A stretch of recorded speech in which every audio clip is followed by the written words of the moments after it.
सरकारने मुख्यमंत्री बहीण लाडकी योजना लागू केल्यानंतर वारीमध्ये सहभागी झालेल्या महिलांची काय प्रतिक्रिया आहे जाणून घेतले आमच्या प्रतिनिधी मनश्री पाठक यांनी।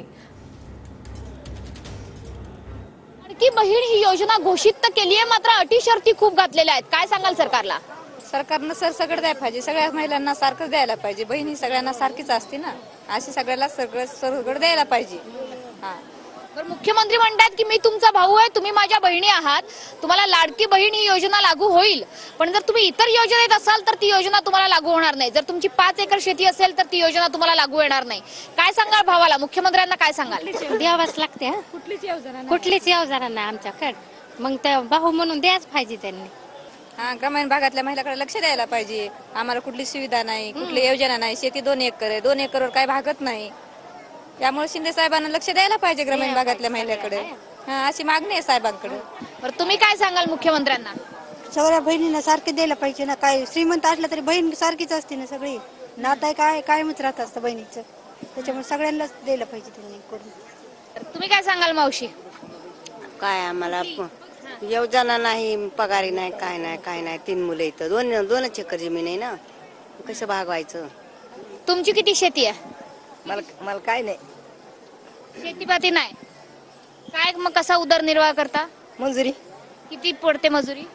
मग काय 200 रुपये रोजानं। एकीकडे भाऊ ओवाळणी देईल तरच आम्ही मतं देऊ, असं या सगळ्या ग्रामीण भागातल्या महिलांचं, बहिणींचं म्हणणं आहे। कॅमेरामन रवीसह मनश्री पाठक, TV9 मराठी, आळंदी।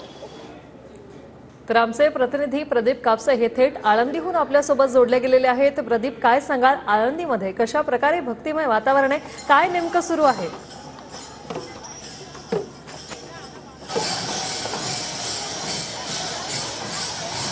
वृषाली, अगदी थोड्या वेळात अलंकापुरीमधून संतश्रेष्ठ ज्ञानेश्वर माऊलींचं पंढरपूरच्या दिशेनं प्रस्थान होतंय। आपण पाहतोय की वारकऱ्यांची मांदियाळी, वैष्णवांची मांदियाळी जी आहे आळंदी नगरीमध्ये जमलेली पाहायला मिळते। कालपासूनच राज्याच्या कानाकोपऱ्यातून आलेले वारकरी हे इंद्रायणीच्या तीरावरती जमतात, पवित्र असं स्नान करतात आणि पादुका ही सगळी वारकरी मंडळी पंढरपूरच्या दिशेनं चालायला लागते। आपण पाहतोय की वारकऱ्यांची गर्दी जी आहे त्या मंदिर परिसरामध्ये झालेली पाहायला मिळते। सुरुवातीला मानाच्या दिंड्या ज्या आहेत त्या मंदिर परिसरामध्ये सोडल्या जातात, पादुकांचं पूजन होतं आणि त्यानंतर संतश्रेष्ठ ज्ञानेश्वर माऊलींची अश्व मंदिरामध्ये दाखल झाल्यानंतर संतश्रेष्ठ ज्ञानेश्वर माऊलींची पालखी जी आहे ती सुरुवातीला नगर प्रदक्षिणा करते आणि त्यानंतर आजोळवाडीच्या दिशेनं प्रस्थान करते। आपण पाहतो की या सगळ्या वारकऱ्यांमध्ये एक प्रकारे चैतन्याचं वातावरण पाहायला मिळते, उत्साहाचं वातावरण आहे, भक्तिमय वातावरण आहे। अलंकापुरी ही वारकऱ्यांच्या गर्दीनं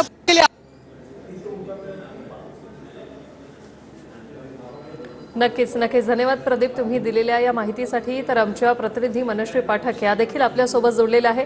मनश्री, काय सांगशील, कसं वातावरण आहे, काय वारकऱ्यांची भावना आहे, काय सांगशील?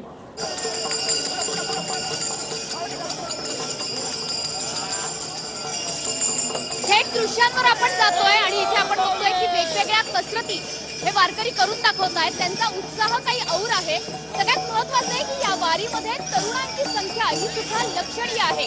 वेगवेगळे कसरती, वेगवेगळे प्रकार हे करून दाखवत आहेत। आता आपण बघितलं की फुगडीचे वेगवेगळे प्रकार आपल्याला इकडे बघायला मिळत आहेत। आणखी एक फुगडीचा प्रकार सध्या आपल्याला इकडे बघायला मिळतोय। जसं मी म्हटलं की तरुणांची संख्या या वारीमध्ये लक्षणीय आहे, कारण विठ्ठल भक्तीत नाहून निघालेले अनेक ज्येष्ठ नागरिक तर आहेतच, मात्र सोबतच तरुण मंडळी सुद्धा आहेत आणि ते आपला आनंद, आपला उत्साह, विठ्ठलाप्रती असणारी आपली भक्ती ही अशा काही अनोख्या रूपात सादर करतायत, व्यक्त करतायत।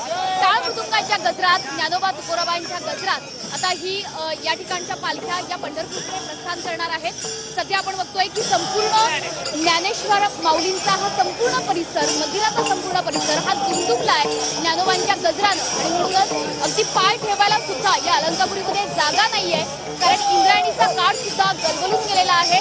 आज त्यांना ओढ लागलेली आहे ती म्हणजे विठ्ठलाच्या दर्शनाची आणि म्हणूनच मानाच्या दिंड्या आता मंदिरामध्ये यायला सुरुवात झालेली आहे। काही वेळातच मुख्यमंत्री एकनाथ शिंदे हे इकडे येतील, मानाच्या दिंड्यांसोबत त्यांचं सुद्धा ज्ञानोबा तुकोबांचं दर्शन घेतील आणि त्यानंतर ज्ञानेश्वर महाराज यांची पालखी ही पंढरपूरकडे प्रस्थान करण्यासाठी निघेल। नक्कीच धन्यवाद मनश्री, तुम्ही दिलेल्या या माहितीसाठी। तर ही दृश्य आपण पाहतोय कशा प्रकारे वारकऱ्यांचा हा मेळा या ठिकाणी आपण पाहतोय। तर मानाच्या दिंड्या या मंदिरात आता दाखल व्हायला सुरुवात झालेली आहे। थोड्याच वेळात मुख्यमंत्री देखील या ठिकाणी दाखल होणार आहेत। प्रदीप कापसे देखील आपल्यासोबत आमचे प्रतिनिधी जोडलेले आहेत। प्रदीप, आपण पाहतोय कशा प्रकारे या वारकऱ्यांचा उत्साह जो आहे तो अतिशय वाखण्याजोगा आहे, काय सांगाल?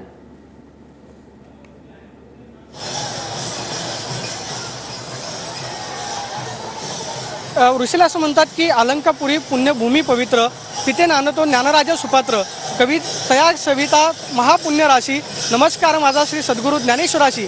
म्हणजे संतश्रेष्ठ ज्ञानेश्वरांना नमस्कार करण्यासाठी त्याच भक्तिभावानं हे सगळे वारकरी अलंकापुरीमध्ये जमतात। इंद्रायणीचा काठ भरल्यानंतर हे सगळ्या वारकऱ्यांना ओढ लागलेली असते, ती म्हणजे पंढरीच्या पाठीवरती आपली पावलं पंढरपूरच्या दिशेनं लागतात आणि त्यानंतर पांडुरंगाच्या ओढीनं त्याच तन्मयतेनं हे सगळे वारकरी पंढरपूरच्या दिशेनं प्रस्थान ठेवतात। आपण पाहतो की या सगळ्या वारकऱ्यांचा पेहराव जो बघितला तर आपल्याला डोक्यावरती टोपी पाहायला मिळते, पायजमा घातलेला आहे आणि अंगावरती पांढरी शुभ्र धोती, असं वारकरी संप्रदायाचं परंपरेचं प्रतीक असणारा पेहराव करत हे सगळे वारकरी टाळ मृदुंगाच्या ठेक्यावरती ताल धरतात, विठ्ठल भक्तीमध्ये नाहून निघतात। आणि या वारकऱ्यांमध्ये एकच खरं तर आनंद उरलेला असतो, तो म्हणजे विठ्ठल विठ्ठल। आणि याच विठ्ठलाच्या भक्तिभावानं जयघोष करत हे सगळे वारकरी पंढरपूरच्या दिशेनं प्रस्थान ठेवतात। अगदी थोड्याच वेळात याच आळंदीच्या मंदिरामध्ये राज्याचे मुख्यमंत्री एकनाथ शिंदे दाखल होतील। मानाच्या दिंड्या या ठिकाणी आलेल्या आहेत। सुरुवातीला 80 मानाच्या दिंड्या या मंदिरामध्ये सोडल्या जातात आणि त्याचे हे सगळे वारकरी आपण पाहतोय की टाळ मृदुंगाच्या आणि ताळाच्या खरं तर ठेक्यावरती भक्तिरसामध्ये नाहून निघालेले पाहायला मिळतात। या संपूर्ण अलंकार नगरीमध्ये चैतन्याचं उत्साहाचं वातावरण आहे, कारण संतश्रेष्ठ ज्ञानेश्वर महाराजांची पालखी आज पंढरपूरकडे प्रस्थान ठेवते। वारकऱ्यांच्या जीवनातला हा अतिशय सर्वात मोठा आणि आनंदाचा सोहळा असतो, कारण संत परंपरेमध्ये देहू आणि आळंदीला अनन्यसाधारण असं महत्त्व आहे। देहूतली खरं तर काल पालखी पंढरपूरच्या दिशेनं निघाली, मात्र आज संतश्रेष्ठ ज्ञानेश्वर महाराज हे पंढरपूरच्या दिशेनं प्रस्थान ठेवतात। असं म्हणतात की ज्ञानदेवे रचिला पाया तुका झालाशे कळस, म्हणजे ज्ञानदेवांनी रचलेल्या पायावरती तुकाराम महाराज कळस झाले आणि हे सगळे वारकरी आज पंढरपूरच्या दिशेनं विठ्ठल नामाचा जयघोष करत पंढरपूरकडे प्रस्थान ठेवतात। आणि आपण पाहतोय की वातावरणामध्ये वरुण राजा वरून वारकऱ्यांवरती संततधार बरसतोय आणि या सगळ्या वरुण राजाच्या संततधार प्रतीक्षेमध्ये आपण हे सगळे वारकरी भक्ती रसामध्ये नाहून निघालेले पाहायला मिळत आहेत। या प्रत्येक वारकऱ्याच्या मनामध्ये एकच भक्तिभाव आहे, एकच ओढ आहे, ती म्हणजे पांडुरंगाच्या भेटीची। कारण या सगळ्या वारकऱ्यांना कोणतंही निमंत्रण द्यावं लागत नाही। वृषाला हे सगळे वारकरी कोणत्याही निमंत्रणाविना आपल्या पांडुरंगाला भेटायचं आहे एवढ्याच ओढीनं आळंदी नगरीमध्ये जमतात आणि लाखो वैष्णवांचा मेळा हा खरं तर सासवडच्या दिवे घाटातून पंढरपूरच्या दिशेनं प्रस्थान ठेवतो। आपण पाहतोय की सगळी वारकऱ्यांची मांदियाळी आज अलंकापुरीमध्ये जमलेली आहे आणि अगदी थोड्याच वेळात हे सगळे वारकरी पंढरपूरच्या दिशेनं प्रस्थान ठेवतील। मात्र आपण पाहतोय की संतश्रेष्ठ ज्ञानेश्वर महाराजांच्या मंदिरामध्ये चैतन्याचं उत्साहाचं भक्तिमय वातावरण पाहायला मिळतंय, विठ्ठलमय वातावरण झालेलं प्रदीप, आहे। आपण पाहतोय ऊन पावसाची तमा न बाळगता सर्वच वारकऱ्यांच्या डोळ्यात फक्त पांडुरंगाची आस आहे। धन्यवाद तुम्ही दिलेल्या या माहितीसाठी।